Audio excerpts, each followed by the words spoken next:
Bueno, ya tenemos al abogado Oscar Ischú con nosotros desde su oficina ya en Los Ángeles, California. Abogado Oscar, le damos la más cordial bienvenida al programa de hoy Al Sur de la Frontera.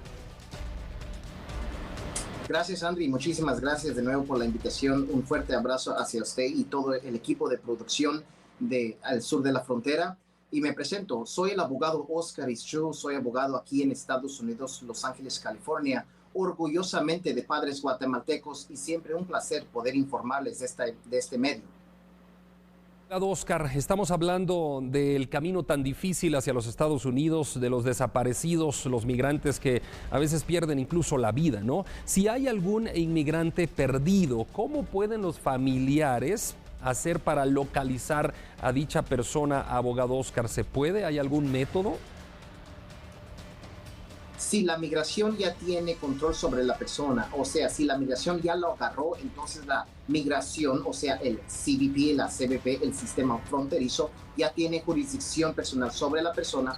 Entonces hay una página web donde los familiares desde su casa se pueden meter a la página web del ICE, o sea, de la migración, y pueden buscar por medio de su nombre y de su fecha de nacimiento a la persona. Ahora, en la primera conversación, si es que el inmigrante que está detenido se comunica con los familiares, lo número uno que tienen que preguntar el familiar, ya sea en Guatemala, es ¿cuál es su número de A de árbol?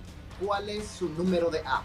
El número de A en inglés se dice alien number, o sea, el número de inmigrante, el número de caso, entre comillas. Con ese número de A es mucho más fácil poder ubicar a la persona en vez de usar, por ejemplo, nombre, apellido y fecha de nacimiento. Entonces, si una persona que está detenido, por favor, escuche y pida el número de A. Yo voy a poner en mis redes sociales cuál es esa página de cómo localizar a una persona, un familiar, si está en jurisdicción migratoria. Esto es muy importante, abogado Oscar, y así que vamos a estar atentos ahí a la comunicación a través de sus redes sociales. Cambiando de tema, recordemos que una de las maneras posibles que un joven podría legalizar su situación en los Estados Unidos podría ser bajo el estatus especial juvenil. ¿De qué se trata ese estatus y cómo funciona? Esa es la vía, en mi opinión, la más fuerte si es que la persona tiene los medios y las circunstancias para calificar. Eso se llama especial inmigrante juvenil. En inglés se dice, nosotros lo decimos SIJS, S-I-J, SIJS. SIJS es lo siguiente: si una persona, por lo menos aquí en California, no voy a hablar de otro estado, pero si un inmigrante está aquí en California, uno, tiene menos de 21 años, eso es clave. Número 2, ha sido por lo menos abandonado, maltratado, torturado de una forma continua, abusada por lo menos un padre, ¿okay? Entonces, si usted puede comprobar esos dos elementos y el último, el tercer elemento, que usted puede demostrar a la corte que está en su mejor interés quedarse en Estados Unidos y no regresar a su país de origen, entonces usted posiblemente podría ganar el estatus SIJS. Ahora, es muy importante, para hacer esto necesita que tener usted un guardia aquí en Estados Unidos.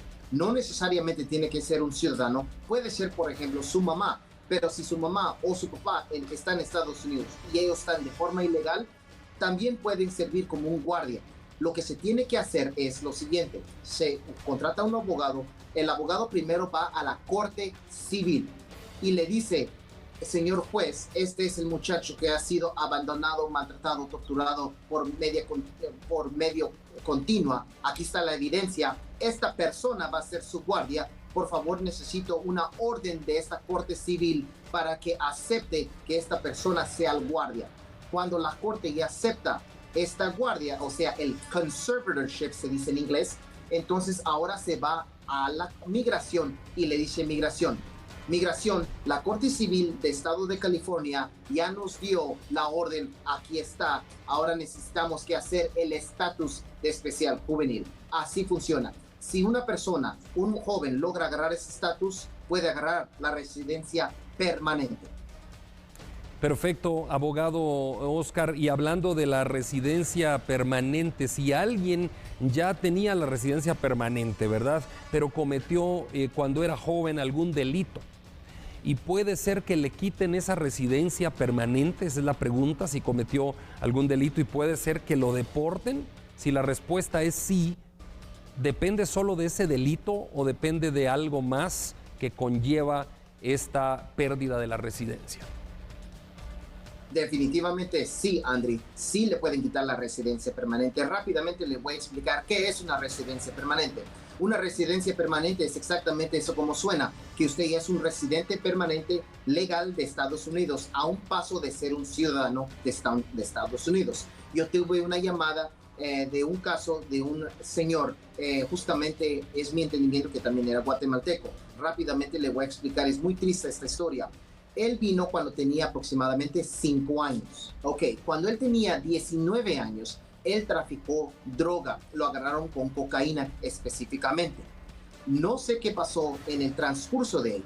Él se casó con una ciudadana, logró arreglar papeles por medio de la ciudadana. Él agarró la residencia permanente por medio de su esposa. Perfecto.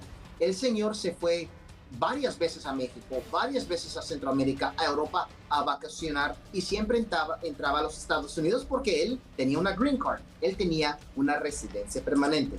Pero hace aproximadamente 4 meses empezó la pesadilla de su vida. ¿Qué pasó? Él llegó después de unas vacaciones en Guatemala y regresó donde está el aeropuerto. Él ahí presentó su green card, inmediatamente el sistema lo alertó al oficial. El oficial le dio un permiso temporal de agarrar su récord, o sea, todo lo que pasó cuando él tenía 19 años, cuando él fue condenado criminal, hace aproximadamente, el señor tiene 50 años, Andrew. Entonces, el crimen que él cometió hace 30 años, le ordenaron que a agosto de este mes, al final de este mes, tiene que presentar lo que pasó, cuándo pasó, de qué fue condenado. Ahora, le dieron un permiso especial, le dieron un parole solamente de 3 meses para que él vaya a este estado, agarre esta información y se lo regrese. El problema es este, Andri, que si él necesita que mostrarse, cuando él se muestre y le dé toda la información a la migración al final de agosto, que es el tiempo límite que le han dado, seguramente la migración lo va a arrestar y van a empezar removal proceedings. ¿Por qué? Porque van a verificar que si lo que él fue condenado hace 30 años es de bajeza moral. O sea, va a ver si es algo que lo pueden deportar. Él vino conmigo y ahora lo voy a defender, pero es muy difícil este caso porque el gobierno estadounidense lo clasificó como narcotraficante. Haga casi cuenta, Andri, que es como ahorita agarrar una montaña y lamentablemente me duele decirlo, pero considero que el señor puede perder su residencia permanente. Abogado Oscar, bueno, muy rápidamente pasemos a esta última pregunta del programa de hoy para ayudar, por supuesto, a los inmigrantes que ya se encuentran allá en los Estados Unidos y que hay miles que ven el programa. ¿Cómo puede saber un inmigrante si tiene audiencia en la corte o si tiene corte, le llaman ustedes? Muchos nos comentan que no saben inglés, que no saben qué es lo que dicen las comunicaciones que les llegan de las cortes. Rápidamente, ¿usted nos puede explicar si hay abogados gratuitos que pone el gobierno de los Estados Unidos para estas personas? Y si tienen audiencia en la corte, ¿es bueno presentarse o no presentarse? ¿Cómo es que se sigue el proceso? Cuéntenos, por favor. Ok, el gobierno de Estados Unidos no da abogados gratis.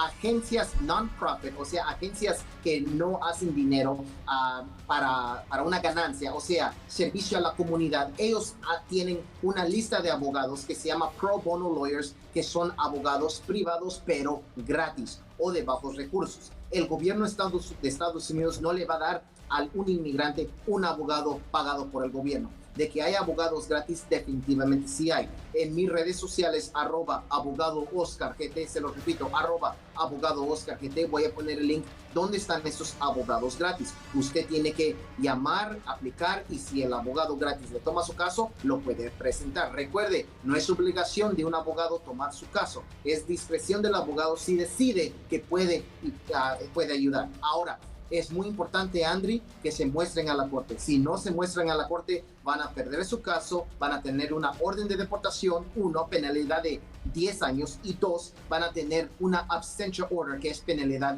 de 5 años. Entonces, es muy importante que se muestren a su corte.